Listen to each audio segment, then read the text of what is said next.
Dear students, I am Mohammad Zaid from Higher Education Department, Khyber Pakhtunkhwa. Online lectures में electricity and magnetism में आज हम जो अपना पहला टॉपिक स्टार्ट करें that is related to charge is quantize. So quantization of charge पे बात करना चाहेंगे कि ये क्वांटाइजेशन है क्या। तो सबसे पहले हिस्टोरिकली हम देखते हैं। बेसिकली जिस वक्त बेंजामिन फ्रैंकलिन का ज़माना था उस वक्त एज्यूम किया जाता था कि जो चार्ज है वो बेसिकली कोई फ्लूइड है, लाइक ये कॉन्टीन्यूस फॉर्म में एग्जिस्ट कर रहा है और ये डिस्क्रीट फॉर्म में एग्जिस्ट नहीं करता। लेकिन अगर हम जनरल अंडरस्टैंडिंग की बात करें तो हमें तो पता है कि इवन आपके जो बेसिक फ्लूइड्स हैं जैसे वाटर ले लें या गैसेस ले लें वो भी कॉन्टीन्यूस नहीं होते बल्कि डिस्क्रीट फॉर्म्स में एग्जिस्ट करते हैं। अगर आप एटॉमिक और सब एटॉमिक लेवल पे चले जाएंगे तो आपको क्लियरली पार्टिकल्स मिलेंगे। सो इवन के अगर आप फर्दर बात करें तो आपके पास कोई भी जो इवन इलेक्ट्रिकल फ्लूइड जो है वो भी कॉन्टीन्यूस नहीं होता, वो भी डिस्क्रीट फॉर्म में एग्जिस्ट करता है। तो अब अगर हम क्वांटाइजेशन की बेसिक प्रॉपर्टी की बात करें तो यूनिवर्स में आपको जो भी चार्ज फ्री फॉर्म में डिटेक्टेबल मिलेगा वो हमेशा एन ई की फॉर्म में लिखा जाएगा। एन ई का मतलब क्या हुआ, लाइक एन की वैल्यू आप ले सकते हैं, it can be +or-1 +or-2 +or-3 up to so on.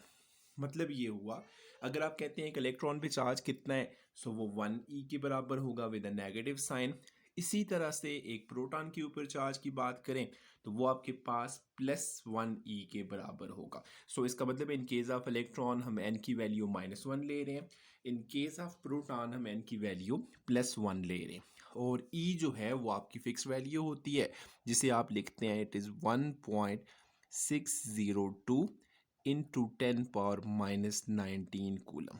सो आपके सारे के सारे चार्जेस जो फ्री फॉर्म में एग्जिस्ट कर रहे होंगे वो हमेशा इस ई का इंटीग्रल मल्टीपल होते हैं। अगर वो पॉजिटिव चार्जेस हो जाएंगे तो एन की वैल्यू आप पॉजिटिव ले लेंगे, अगर वो नेगेटिव चार्जेस हुए तो एन की वैल्यू आप नेगेटिव ले सकते हैं। फ़र्ज़ किया मैं कहता हूँ मेरे पास हाइड्रोजन एटम का बल्कि हीलियम एटम ले लें, हीलियम एटम का सिर्फ न्यूक्लियाई है। जैसे आप अल्फ़ा पार्टिकल की बात करते हैं तो अल्फ़ा पार्टिकल के ऊपर जो चार्ज है वो +2 ई के बराबर है।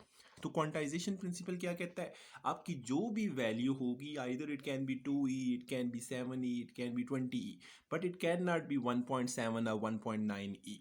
तो हमेशा ये जो वैल्यूज़ होंगी वो डिस्क्रीट फॉर्म में ही एग्जिस्ट करेंगी।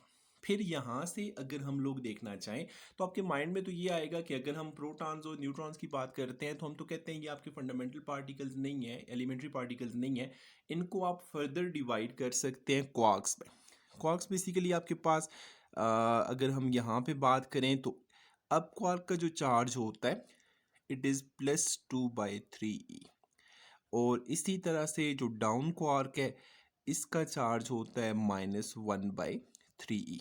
तो जो आपका प्रोटॉन होता है वो 2 अप और 1 डाउन क्वार्क से मिलके बना होता है, और जो आपका इलेक्ट्रॉन है सॉरी न्यूट्रॉन है वो 1 अप और 2 डाउन क्वार्क से मिलके बना होता है। लेकिन इंडिविजुअल फॉर्म में सेपरेटली फ्री फॉर्म में आप क्वार्क्स को डिटेक्ट नहीं कर सकते। यही वजह है कि हम चार्ज की क्वांटाइजेशन की बात करते हैं।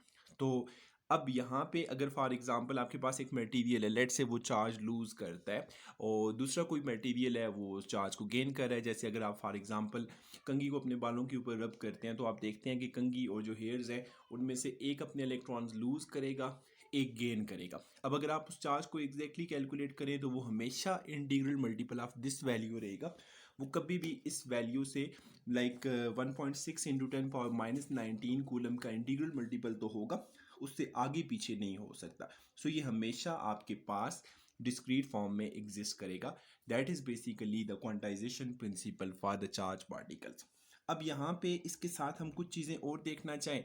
एज्यूम करें मेरे पास एक ऐसा बल्ब है जिसकी रेटिंग हम कहते हैं ये 100 वाट है। तो 100 वाट होने का मतलब क्या हुआ, इस बल्ब में 1 सेकंड के अंदर almost 10⁻19 elementary charge particles like electrons enter भी होते हैं और इतने ही चार्ज पार्टिकल्स या इलेक्ट्रॉन जो है वो लीव भी करते हैं। लेकिन इतने ज़्यादा चार्ज पार्टिकल्स के इंजेक्ट और आउटफ्लो की वजह से बल्ब में फ्लक्चुएशन होनी चाहिए जो हम ऑब्जर्व नहीं कर सकते। उसकी रीज़न ये होती है कि इनका साइज़ इतना छोटा होता है कि ये डिटेक्टेबल नहीं होते। तो यहाँ पे आपका चार्ज जो है वो क्वांटाइजेशन अप्लाई होती है। तो इसके अलावा मतलब आप कह सकते हैं कि कोई भी बॉडी जो है, फॉर एग्जांपल आपने इलेक्ट्रोस्टैटिक इंडक्शन में पढ़ा था, आप किसी भी केस में चार्ज गेन और चार्ज लॉस को कैलकुलेट करें तो उसमें आपको एग्जैक्टली वैल्यूज जो होंगी वो इंटीग्रल मल्टीपल की फॉर्म में लिखे मिलेंगी. That was for the quantization of charge. Thank you.